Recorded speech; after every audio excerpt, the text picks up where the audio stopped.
नमस्ते.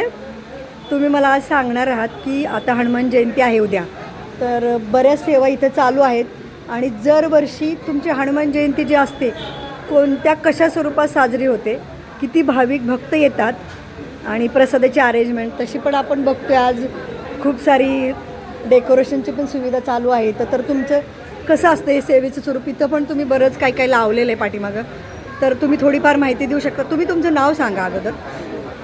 मी बाबासाहेब गुरु इथं गुरु अंतिम ट्रस्टी म्हणून मी काम करतो आहे. गेले इथं वरती नदीपासून वरती येऊन बसून जवळजवळ 150 वर्ष झाले. तेव्हापासून इथं आमच्या इथं कंटिन्यू हनुमान जयंतीचा हा उत्सव मोठ्या प्रमाणात साजरा केला जातो आणि तेव्हापासून अगदी वर्षाला थोडं पण काहीतरी एक्स्ट्राच वाढवत जाते.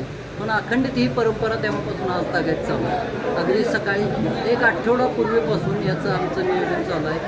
भले ते मग अन्नदान असो, त्याच्यासाठी लागणारा वेळ आमचे ट्रस्टी आमच्या समवेत असणारे सगळे मित्रमंडळी मुलं स्वतःहून इथं सेवा देतात, योगदान देतात. तसेच 8 दिवस झाला आता पारायणचंही चालू होतं. आज त्याची सांगता झालेली आहे. 8 दिवस पारायण चालू असतं. अगदी पहाटे काकड्यापासून संध्याकाळी कीर्तन संपून उत्तर पूजेपर्यंत हा जो जवळजवळ 16-17 तासाचा एक अखंडित सोहळा चालू असतो 8 दिवस पूर्वी. आणि सकाळी 4 वाजल्यापासून काकडा, जवळजवळ 5:30-6 वाजेपर्यंत काकडा पूजा.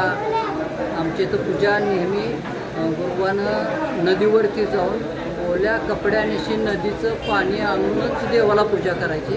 आणि ही सालोन साल अखंडित ऊन पाऊस थंडी काही जरी असलं तरी ते गुरुवाने ते काम करायचंच. ही अखंड परंपरा चालू आहे आणि ती आज तागायत चालू आहे. पूजा झाल्यानंतर काकडा पूजा झाल्यानंतर सकाळी काय असतील ते अभिषेक घातले जातात. अभिषेक झाल्यानंतर इकडं पारायणही चालू असतं. त्यावेळी पुन्हा 9 वाजता इकडं पारायणचा मधली सुट्टी होती चहाला. त्या वेळेत 9 वाजता आमच्या इथं आरती करून घेतली जाते. पुन्हा 12 वाजेपर्यंत हा पारायणाचा हे चालू असतो, सोहळा चालू असतो. तिथून 12 वाजल्यानंतर थोडंसं जेवण करून वगैरे लोक पुन्हा 1 ते 3, 3:30, 4पर्यंत इथं गायनाचा किंवा भजनाचा असा कार्यक्रम चालू असतो. त्यालाही भरपूर प्रमाणात आता ते भाविक सगळे उपस्थित राहतात. या सगळ्याचा आस्वाद घेतात. भक्तिमय वातावरण अगदी चालू असतं आमच्या इथं 8 दिवस पूर्वीपासून. नंतर गायन किंवा भजन जे काय असेल ते त्यानंतर पुन्हा 5-5:30 वाजता आमच्या इथं ह्याचं चालू असतं, भजन चालू असतं. आणखी पुन्हा 5:30-6 वाजेपर्यंत ते झालं की 7 वाजता 7:15 वाजता आरती घेतली जाते महाराजांची. तिथून नंतर पुन्हा 9 ते 12 आणखीन कीर्तनाचा कार्यक्रम असतो. हा अखंड सोहळा 7 दिवस आधी आमचा चालू असतो. आणि संध्याकाळी कीर्तन झाल्यानंतर पुन्हा उत्तर पूजा वगैरे हा कार्यक्रम एक साधारण 12 नंतर होतो. उद्याची जरा रूपरेषा सांगा. उद्या सकाळपासून संध्याकाळपर्यंत काय काय असेल? उद्या आमच्या इथं आमची सुरुवातच रात्री 12-12:30 वाजता होईल. म्हणजे आता हा सुरुवात होणार म्हणण्यापेक्षा ही थांबतच नाही. आता तो कार्यक्रम सोहळा हा चालूच राहिला. 12-12:30 नंतर महाराजांना अंघोळ घातली जाते, अभिषेक केले जातात. पुन्हा अभिषेक वगैरे हे 4 वाजेपर्यंत संपलं की महाराजांचे पूजा बांधली जाते पुन्हा. आणि ते मूळ मूर्तीपेक्षा वेगळे एक उत्सव मूर्तीची अशी पूजा असते आमच्या इथं, ते बांधले जाते.